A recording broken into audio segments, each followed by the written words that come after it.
Mira, doncs avui ens hem desplaçat fins a la costa, hem vingut fins a aquest magnífic pati de Sitges perquè ens toqui una mica el sol i per conèixer a una de les protagonistes que tindrem la propera temporada amb un dels espectacles del cicle Majors de 65 anys. Voleu conèixer qui són? Doncs cap aquí, les nostres protagonistes, Mercè Comas, Rosa Andreu, moltes gràcies per deixar-nos entrar en aquest fantàstic pati. De res, i gràcies a vosaltres per venir. Després regareu, per això. Sí, després regarem. Bé, ben aviat us tindrem al Cursal de Manresa, amb Vida de peix sense espines, una obra en la qual tu, Mercè, t'has estrenat com a autora i directora. Com ha estat aquesta primera vegada? Com ho has viscut? Perquè aquí fa 2 anys, ara estàvem contant-ho, que al Teatre Prado van fer un festival dona, saps? I llavors a mi em van fer padrina d'allà, del festival, vaja. I llavors doncs em van dir que perquè no feia alguna cosa, jo no tenia cap monòleg ni tenia res, llavors, esclar, vaig venir cap a casa, vaig començar a pensar una història, la vaig començar a escriure, i llavors vaig fer el gran encert de trucar a la Rosa. I llavors vaig trucar a la Rosa i vaig dir, mira, Rosa, estic fent això, si tu vine... I va venir, reia molt, li va agradar molt, i pues endavant. Però esclar, era una cosa que no teníem previst que tingués tota la presència que ha tingut després, no? Perquè també hem tingut la sort de... Bueno, hem començat a fer bolos, després va venir aquest any de desastre, però tot i així nosaltres hem anat seguint, i llavors Anexa ens va dir que ens ho produiria i que ens ajuda... Bueno, total, que ha estat una sort i també la resposta del públic ens fa pujar tot, bueno, la moral, vull dir. Jo que faci falta. Aquest és un espectacle que heu dit, que, com heu dit, el vau estrenar abans de la pandèmia, es va haver d'aturar, i ara doncs, comencen a sortir bolos i vosaltres interpreteu a la Màrcia i a la Llúcia. Qui són? Bueno, què ens podeu explicar d'elles? La Màrcia i la Llúcia són, una mica són altres, són la Mercè i la Rosa, evidentment, però també és un compendi de la meva àvia, d'amigues que coneixem, de dites, coses que diuen gent que coneixem del voltant i hem fet allò tot com un vinga, tot el mateix sac.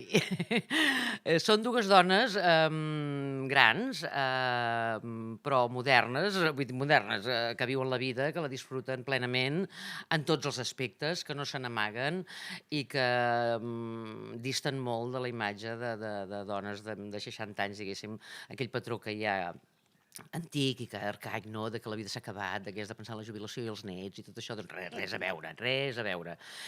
Perquè també existeixen, també existim aquestes dones. Clar, nosaltres. Exacte.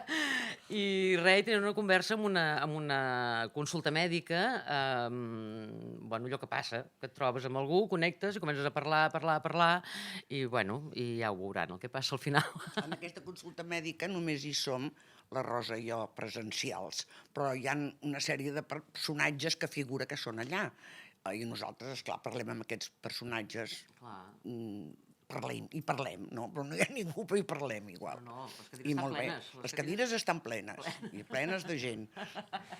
I perquè el públic ens entengui també, és una comèdia gaire optimista, molt feminista també, podríem dir, no sé com la categoria. És un entreteniment. Sí. Jo, és que quan diuen has escrit una obra em fa una mica no. És un entreteniment, el que passa que ha resultat ser molt divertit. Quan ho va agafar Nexa va dir si la podeu fer una mica més llarga, o sigui, ha arribat a ser ja una cosa que té cara i ulls.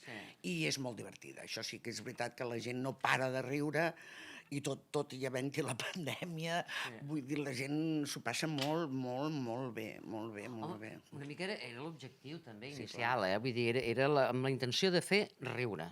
O sigui, ens en riem de nosaltres mateixos perquè la gent rigui amb nosaltres. No saps com ens en riem de nosaltres mateixos. Que paral·lelament és veritat que pot semblar que sigui feminista, en el sentit d'això que et deia, que mostra les dones que existim fora d'aquest patró arcaic de senyora gran avorrida de la vida i que ja no té res a fer en el món, no? Doncs si això és feminista, doncs vale, en aquest sentit és feminista, però jo crec que és femení, és femenina. Sí, no és reivindicativa de res. A veure, directament no reivindica res, però sí que té un subtext de coses que sí, que són per criticar una mica el que està establert amb les dones, saps? Sí, exacte. Això sí. El públic de Manresa us coneix sobradament perquè heu vingut a Manresa a actuar en diverses ocasions. Fa crec un parell de temporades vam veure Sí. en Memòria de les Oblidades. Sí.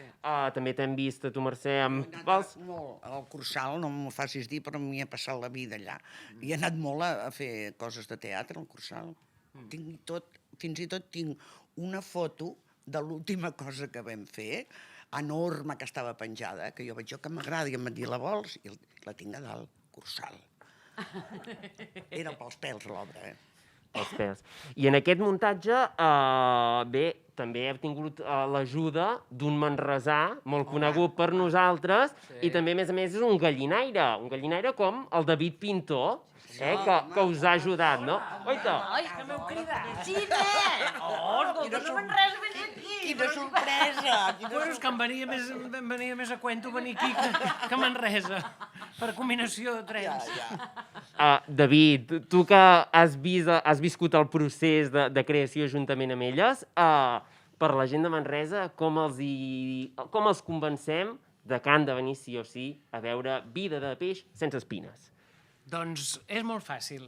És un espectacle divertidíssim i a més es nota que hem rigut moltíssim fent-lo, perquè ens hem gairebé pixat de riure. Bueno, gairebé o del tot. Nosaltres dues literal. Quan assajàvem al Prado, literal, havíem de parar corrents al lavabo. O sigui que si teniu ganes de veure dues dones que tenen complicitat dins i fora d'escena, no us podeu perdre Vida de peix sense espines. La primera òpera prima... L'òpera prima, sí.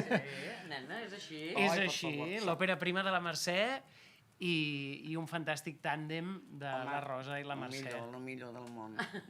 No podrien ser... Som la Telma i la Luís. Senyor, de fet, la companyia ens diem Telma i Luís. Telma i Luís, però tot junt. Però, saps? exacte, Telma i Luís amb accentuat. un accent a la I de Luís, i ja està. No us ho perdeu. Jo vull que vingui. Doncs això. Sí, Us volem obsequiar amb una cosa ben divertida i que us oblideu de tot. Ja veureu com aquí... És fresca, a més. Exacte. és Que si no teniu aire condicionat... Exacte, és una hora i escaig d'oblidar-vos de tot el que passa en aquest món. Tot això tan bonic que ens passa al voltant, doncs oblideu-vos-en, veniu a riure. Dia 29 de setembre a les 6 de la tarda, a la sala gran del Cursal.